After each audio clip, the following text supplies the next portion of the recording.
Donc l'exploitation GAEC P2MN, GAEC a 4 associés, mon père, mon frère, un voisin et moi-même. Nous avons 1 100 000 litres de lait en contrat avec Bresseur et 250 hectares de culture, 200 hectares de céréales et 50 hectares de prairies. Les 200 hectares de céréales sont répartis en 90 hectares de maïs, 80 hectares de blé, 10 d'orge et 10 de colza et 10 hectares de luzerne. Donc nous sommes en race Primosten, on produit environ 10 800 litres de lait par vache et par an, 33 de TP et 40 de TB. Et on livre à la laiterie de Bresseur qui est dans le groupe Bongrain. Donc on produit Bresse Bleu, Apéri Vrai, Carré Frais. Donc on a une partie des vaches qui sont en air paillé. Donc là c'est le lot des fortes laitières. Donc là aujourd'hui il fait encore beau malgré la date, c'est encore sain donc elles vont encore au pré. Donc là c'est le lot essentiellement des fortes laitières, donc c'est toutes les vaches qui viennent de Vélé, plus des vaches qui font beaucoup de lait.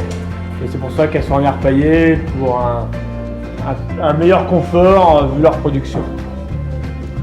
Donc on maintient à faire de l'eau parce que le lot des fraîches Vélé c'est l'eau qui est le plus dur, qui a besoin de plus de surveillance.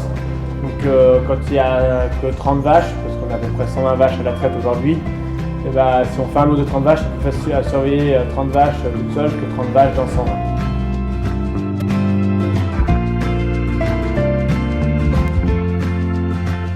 Donc là c'est le deuxième lot avec 90 vaches laitières et elles sont en logette. Avec 3 couloirs de raclage et ces couloirs de raclage récupèrent tout le lisier derrière les logettes et ça va pour la méthanisation. Pour le traitement, c'est un traitement du lisier. On traite environ toute l'année 120 vaches. Et on est en ration complète, tout le monde a la même ration. Il y a juste les fortes laitières, on leur ajoute, comme on peut dire, une petite sucrerie pour, vu qu'elles font plus de lait un peu plus de lait que les autres. C'est du tourteau de lin qu'on leur ajoute. Ça permet de leur aider en maintien d'état d'engraissement. Les racleurs, quand ils arrivent ici, donc c'est un système d'EcoBox. Donc c'est des gros tuyaux de 800 qui sont coupés en deux. Et ensuite on a une pompe, donc c'est du digestor, on expliquera après, mais on récupère le digestor et ça nous permet de pousser l'EcoBox pour pousser la matière à l'intérieur des EcoBox et qui tombe dans la préfausse qu'on verra juste après. Les racleurs se passent tout automatiquement et après on a juste la gestion de la poussée avec la pompe qu'on fait ça matin et soir.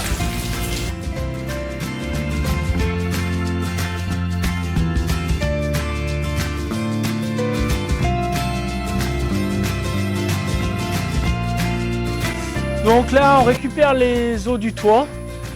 La récupération nous sert premièrement à laver les caisses de traite après la traite, à laver le matériel.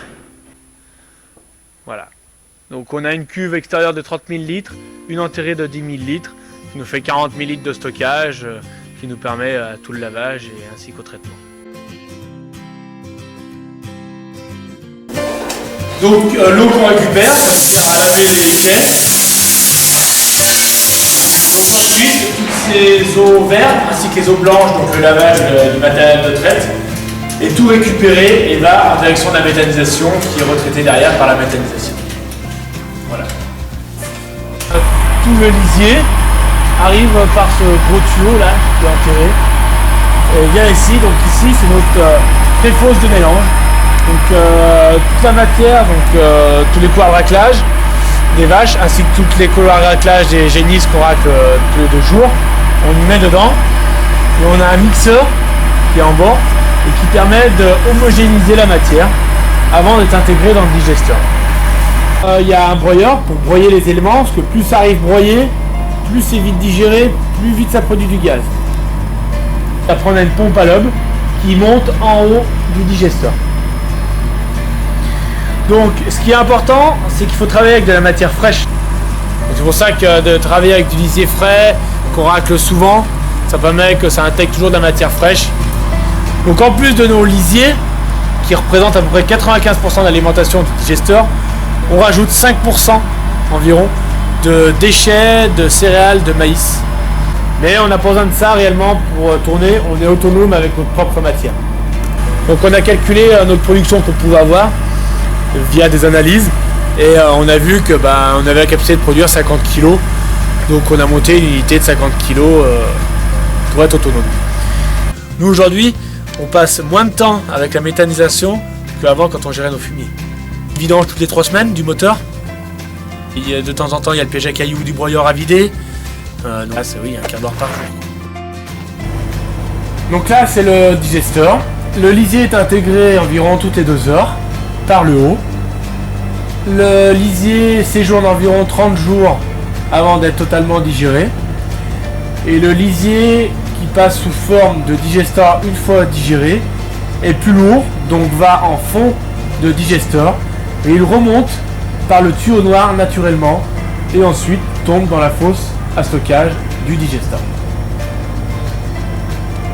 Il arrive au moteur, donc on a l'arrivée du gaz, on a un mélange gaz-air qui se fait et ce mélange gaz-air permet de faire tourner le moteur qui fait tourner une turbine et cette turbine produit l'électricité et cette électricité on la revend à EDF.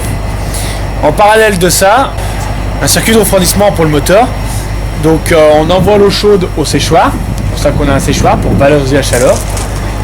On a un échangeur qui transforme l'eau chaude en air chaud qu'on fait souffler sous les plaquettes de bois ou sous le maïs qu'on est en train de sécher. L'eau chaude revient à la plus basse température, ce qui permet de refroidir le moteur. Et on a une partie de la chaleur produite par le moteur qui va aussi pour chauffer le digesteur, parce que le digesteur, il faut qu'à l'intérieur du digesteur, les bactéries fonctionnent, il faut qu'il fasse 38 degrés. Donc on récupère la chaleur de la méthanisation, mais on récupère aussi la chaleur du toit par un sous-plafond, et ce qui permet d'augmenter la température pour sécher les plaquettes. On utilise la chaleur à 100%, donc on est payé au maximum du prix. Donc ce qui représente environ de vente d'électricité de 7 000 € par mois. Donc l'avantage de la chaleur récupérée via la méthanisation, ça permet de sécher le maïs à basse température, donc à garder toute la protéine sur le maïs, car on sèche aux alentours de 30 degrés et ça évite que la protéine du maïs soit brûlée. Ce qui est très intéressant pour l'alimentation animale.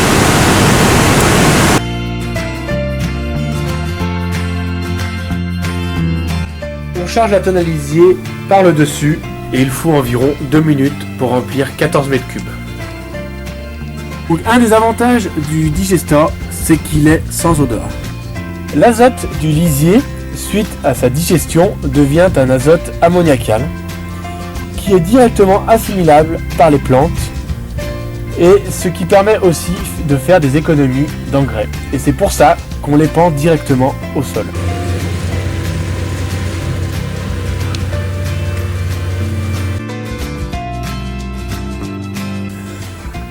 En ce qui concerne l'investissement, il est de 660 000 €, dont 460 000 € de digesteur, moteur, mixeur, pompe et terrassement. Ensuite, il y a 80 000 € de fosse de stockage à digesteur, 80 000 € de séchoir et 40 000 € de tonne à lisier. Là-dessus, nous avons eu une subvention de 210 000 € et nous vendons par mois 7 000 € d'électricité et 800 € de prestations de plaquettes de bois. Le retour sur investissement est d'environ 8 ans. La méthanisation nous a permis d'agrandir la stabulation à 150 vaches du fait d'avoir supprimé la fumière. On a pu rajouter des logettes, donc on est passé de 120 à 150 vaches laitières.